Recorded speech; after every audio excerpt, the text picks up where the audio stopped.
இருக்கிறேன். அண்ட் இந்த வீடியோ ஃபுல்லாக வருமானம் எனக்கு தெரியல. Hi guys, welcome back to our channel. இந்த வீடியோவில் நம்ம லிவர்பூல் ஐல் ஆஃப் மேன் ஃபெரியில் போகிறோம்.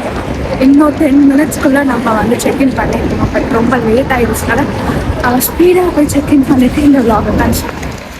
ஐல் ஆஃப் மேன் வந்து யூகேல இருக்கிற ஒரு குட்டி ஐலாண்ட். இந்த ஐலாண்டாக மோட்டார் சைக்கிள் ரேஸ் எல்லாம் ரொம்ப ஃபேமஸ்.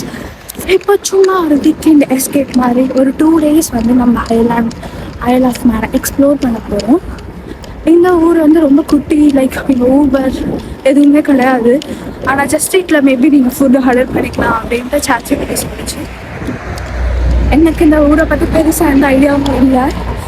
என்னதான் இது குட்டி கண்ட்ரி, குட்டி ஐலாண்டு, தனியாக ஃப்ளாக் இருந்தாலுமே வந்து உங்ககிட்ட யூகே வீசா இருந்தால் நீங்கள் ஐல் ஆஃப் மேனை ஃப்ரீயாக விசிட் பண்ணலாம் வித்தவுட் எனி வீசா. ஸோ நம்ம ஃபெரியில் தான் இதுக்கு போக போகிறோம். இந்த லிவர்பூலில் இருந்து ஸ்ட்ரெயிட்டாக ஃபெரி இருக்குது. இந்த ஃபெரி வந்து ஒரு 3 hours 2 hours 50 minutes. ஸோ நம்ம ஈவினிங் ஃபெரினால நைட்டு ஒரு 11 o'clock வந்து ரீச் ஆகும். எனக்கு வெதர் ரொம்ப மோசமாக இருக்கிறதுனால நம்ம ஃபெரி வந்து 1 hour டிலே. ஸோ 1 hour டிலேனால நானும் கொஞ்சம் டிலே வாங்குவேன்.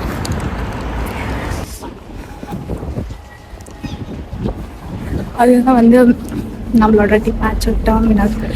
இந்த டெர்மினலில் போயிட்டு தான் நம்ம ஃபெரி, ஐ திங்க் ஃபெரி இங்கேருந்து பார்த்தா தெரியாதுன்னு நினைக்கிறேன். அந்த ஃபெரியில் தான் நம்ம போகிறோம். ஃபைனலி நம்மளோட ஃபெரியில் வந்து நம்ம ஏறிட்டோம். ஆக்சுவலி இது என்னோடய செகண்ட் டைம் நான் ஃபெரியில் போகிறது.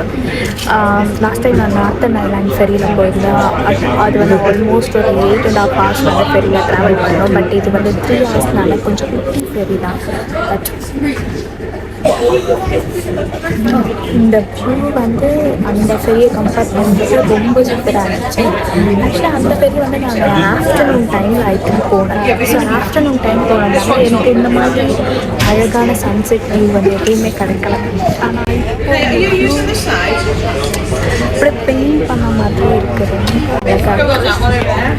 இந்த இடத்துல வந்து நம்ம வந்து டிலேனால நைட்டு 11 o'clock தான் வந்து நம்ம ஐல் ஆஃப் மேன் முடிச்சோம். ஸோ நைட் 11 வந்து நம்ம ரெஸ்ட் எடுக்கிறது. நெக்ஸ்ட் 2 days தான் வந்து நம்ம எக்ஸ்ப்ளோர் பண்ணிக்கலாம்.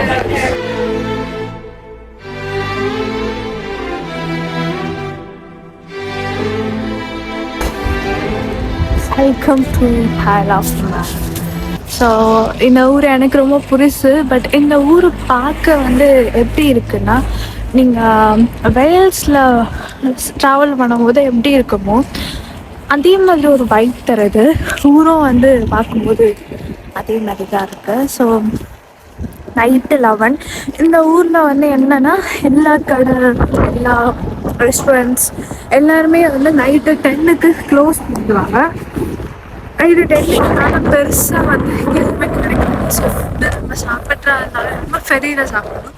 ஃபெரியில் வந்து ரொம்ப குட்டி ஃபெரி. பட் நான் 8 hours அந்த ஃபெரியில் ட்ராவல் பண்ணும்போது கூட எனக்கு எதுவும் தெரியல. ஆனால் இந்த 3 hours ஃபெரி என்னை ரொம்ப ஒரு மாதிரி ஆக்கிடுச்சு.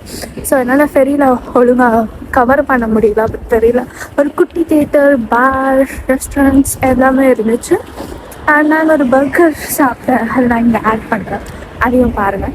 அந்த பர்கர் வந்து 14 பவுண்டுக்கு வர்த்தா அப்படின்ட்டு எனக்கு தெரியல. பட் உள்ளே வந்து எல்லா மீட்டுமே இருந்துச்சு. Beef, sausage, onion rings, chicken எல்லாமே கொடுத்துருந்தா. ஸோ ஓகே, 14 பவுண்டுக்கு பெருசாக. ஆனால் எனக்கு வாமிட்டிங் சென்சேஷனாக இருந்ததுனால சாப்பிடுவேன். இந்த ஊர்லலாம் வந்து சம்மர் முடிஞ்சு ஸ்ப்ரிங் சீசன் ஸ்டார்ட் ஆனாலும், வின்டர் முடிஞ்சு ஸ்ப்ரிங் ஸ்டார்ட் ஆனாலும் ரொம்ப கோல்டாக இருக்குது. பிகாஸ் நம்ம வந்து ஒரு ஃபெரி இங்கே தான் இறங்கணும், பீச் பக்கத்தில் நடந்து போகிறோம். ஸோ அதனால் கோல்டு வந்து ரொம்ப அதிகமாக இருக்குது. கையெல்லாம் ரொம்ப ஃபீல் பண்ணுற மாதிரி. ஸ்ப்ரிங் மாதிரியே இல்லை. பட் இதில் என்ன பெனிஃபிட்ஸ் அப்படின்னு பார்த்தீங்கன்னா, சன்செட் வந்து 7 o'clock தான் ஆகும். ஸோ லேட் சன்செட்னால நம்ம இன்னும் கொஞ்சம் எக்ஸ்ப்ளோர் பண்ணி பார்க்கலாம். பட் இந்த வீக்கெண்ட் எஸ்கேப்பில் என்னோடய பிளான் வந்து ரிலாக்ஸ்டாக போகிறது. ரொம்ப ரிலாக்ஸ்டாக ஒரு குட்டி குட்டியாக யூனிக்கான பிளேஸை மட்டும் விசிட் பண்ணலாம். மற்றபடி ரிலாக்ஸ்டாக பீச் சைடில் வந்து சில் பண்ணுறது தான் என்னோடய பிளான். அண்ட் இந்த வீடியோ ஃபுல்லாக வருமானம் எனக்கு தெரியல. ஹோப் ஃபுல்லாக நான் எடுப்பேன்னு நினைக்கிறேன். அப்படி இல்லைன்னா அட்லீஸ்ட் ஒரு ஷார்ட்ஸாச்சும் எடுக்க நான் ட்ரை பண்ணுறேன்.